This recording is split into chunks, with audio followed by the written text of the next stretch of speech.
Hello and welcome to the Outcast, the not How to Charge Dragon podcast of the Bellcast YouTube channel. To those who are listening to this for the first time and skip the first episode, this is pretty much kind of a spin-off idea that we had where each one of us or some of us talk about something that's not How to Train Dragon related exactly, but we feel like we want to talk about it. And since the first episode, to those who missed it, was about the new Tomb Raider movie, which came out not too long ago. And I thought, hey, I had fun doing this, and I really want to talk about this movie and book. So I said, yeah, sure, let's give it another go. So today's sadly got no one with me today, but you'll have to bear my accent with no one else around. But yeah, this is HC and this is what I thought about Ready Player One. So before we talk about the movie, I do want to talk about the book. And just a quick note, I'll start with a quick non-spoiler thoughts about both the book and the movie, and then when I'll go into spoilers, I'll let you guys know. But basically, the book. Here's the thing: I don't read a lot of books, but if I read a book, I usually fall into the category of either liking it or not liking it. Ready Player One was probably the first book I'll say I ever read, which I finished and thought, like, I love the idea of the book and I like how it celebrates geek culture because, I am a geek, so it kind of speaks to me in that sense, but it just feels like it's dragging on and on and on and on. And, if it were any shorter and, less informative about stuff that eventually don't matter to the overall plot, maybe I would have liked it more. But there are a lot of cool ideas and a lot of cool moments and some really fun characters and moments where I actually had fun reading it and I wanted to see where the story was going. But it drags so much to the point I put the book down for like a month before picking it up again, hearing the movies coming out, and I actually decided, you know what, maybe I should try and finish it before going to see the movie. But anyway, now that I'm sorry, my dog is here and he's driving me nuts. Took care of the dog. Okay, so like I said about the book, it has a good idea, it has good characters in it, and it has a lot of fun moments and some geeky parts I actually kinda had fun with, and hey, I know this is awesome.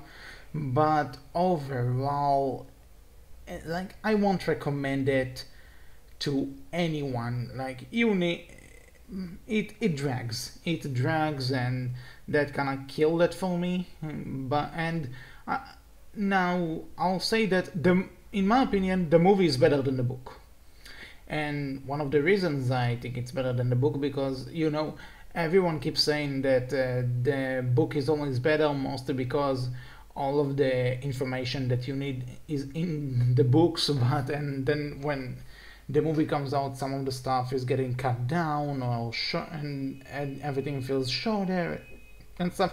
But here's the thing: if there's one thing that this book needed to be, is a bit shorter and have less info in it, because this movie's pace was like perfect to me. And the entire movie is like 2 hours, give or take, and I didn't even notice it was going by at a decent pace. I wasn't bored, I wasn't thinking about something else. It just, and as someone who read the book, I was surprised by how intense it actually got, because I'm supposed to know how everything ends and how everything turns out, but I was really invested in it all the way through. And I think one of the stuff that helps is that it doesn't waste that much time on everything, because in the book, like, you read that one guy made a discovery and then, like, for the next 2 parts it leads up to the discovery, and it's like, come on, we know, get a move on already. But With this, I didn't have that, and you know, all the geek moments are fantastic. Like to those who follow the Outcast know that I'm a big Sonic fan. It was fun seeing him there for the few seconds he was on screen. It was great seeing all these characters. Seeing all these characters, I won't spoil the one that actually made me geek out the most and its usage of it in this part, but because it wasn't in the trailers, so I'll get to it now. I liked the characters are still likable. I liked I liked all the characters for the most part. Like one of the actresses who plays what's her name, Artemis, yeah, Artemis. Don't get me wrong, she wasn't bad, and she was my favorite character in the book and my favorite character in the movie for reasons, but I don't know, something about the actress didn't really seem like to fit what the book was describing, but I don't know, maybe it's just me though. She still did great, and all the cast members did great. I liked all the characters even more than the book, and again, I think it's one of those cases that because the movie is shorter and they don't need to put all of the information that the book has, the movie benefits from that, and I really like that. So that's what I thought. Non-spoiler review. For spoilers, for both the book and the movie, spoilers from right now. If you haven't read the book and you want to, and if you haven't seen the movie and you want to, this is the point where you close the video. Still here, good. So, in terms of spoiler, I will say that the cameo that made me giggle the most was when Mechagodzilla shows up at the ending. It also happens in the book, and I was hoping it will happen in the movie, and I'm so glad it was in the movie. They replaced the Japanese Spider-Man robot from the book with the Iron Giant, which I prefer the book in that case because, you know, Spider-Man fan, but then again, Iron Giant deserves mention, and it was awesome seeing him again after all these years. Anyway, in terms of spoilers, if you read the book, then should have mentioned it in the non-spoilers actually, but people who read the book may be a bit disappointed that it's not following the book one-to-one. There are a lot of changes. It's the same plot overall, but you know, in terms of the beginning, middle, and the overall idea of it, it's the same story, but the way they tell the story and the way the story is structured and the challenges they go through, it's really different. Like, if you read the book, you probably remember that there are these, whenever they go into the gates, those gates that the keys open, then they have to reenact a movie from beginning to end.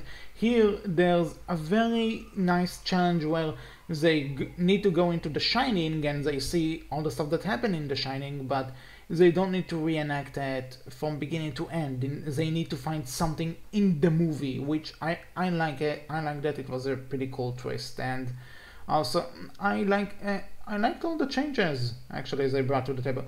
And one of the changes I liked is that in the book, Wade, the main character, he kind of seems a bit too much egotistical at times. Like, I kind of like that because I like when you can do an egotistical character right and fun, but at some points it just felt like he believes everything needs to, all the good in the world needs to happen to him specifically, and everyone needs to bow down to his will sometimes. But I did, for the love of God, sorry for that, but I really liked how they handled him in the movie. He's not that egotistical, and you can feel why he thinks the way he thinks. And one of the things I kind of liked from the book is the relationship between him and Artemis, which I liked, but in the book it did feel like I could get why he's into her. I didn't really get why she's into him, and the movie did fix that for me. It felt, I could tell that she was starting to develop feelings for him, and I kind of understood why. So I think the romance was handled better in the movie than the book as well. And yeah, that's pretty much the 2 cents review for this thing. I thought the movie was better in almost every way, with the exception of meeting the Japanese Spider-Man robot from the final battle. This is the only thing I'll say the book has over the movie. But yeah, in terms of other spoilers, so I liked all the changes they did do. I'm not going to go over everything, and I did enjoy the cameos, the ones that I did get, but I'll just say, I'm sorry, I'm not scripted. To those who probably, most of you probably figured this out, but do I have anything else to say? I just say I like the movie better than the book, and all the changes they did, all the omissions, everything that usually people say book adaptations suck for, worked really well in this one, in my opinion, at the very least. So my 2 cents is, if you want a fun, action-packed, beautifully looking film, to go and just have fun, this is the movie for you. If you read the book and loved it, and as opposed to me, loved it, and it's religious to you, and you don't want anything changing from it, and you want it to be a one-to-one as the book, you're not going to get that. So, but if you don't care about changes, and you just care about keeping the book's message intact and the overall plot intact, and you won't go berserk over all the little things that they did change in the plot, you'll have a good time. Only thing I will say is that, and if you're not into geek culture much, which is kind of ironic because you are probably subscribed to the Bearcast, which is in itself well, how to kind of a podcast, sure, but then again, it's also kind of a geek culture thing, but so if you read the book, loved it, and you don't want anything to stray away from it, or if you're not into geek culture, I'm not sure if you'll like this as much as I did, but personally, as someone who was into geek culture and read the book and was kind of disappointed with it, I love this film. Maybe really like this the more, yeah, but I really enjoyed it. I recommend it. That's pretty much it. I said everything I have to say. So, thank you for listening. If you listened all the way through here, this was HC of the Bearcast crew. Expect a new episode of the Bearcast coming soon. It's a midi one, and I'll see you in the next Bearcast and maybe the next Outcast. Take care.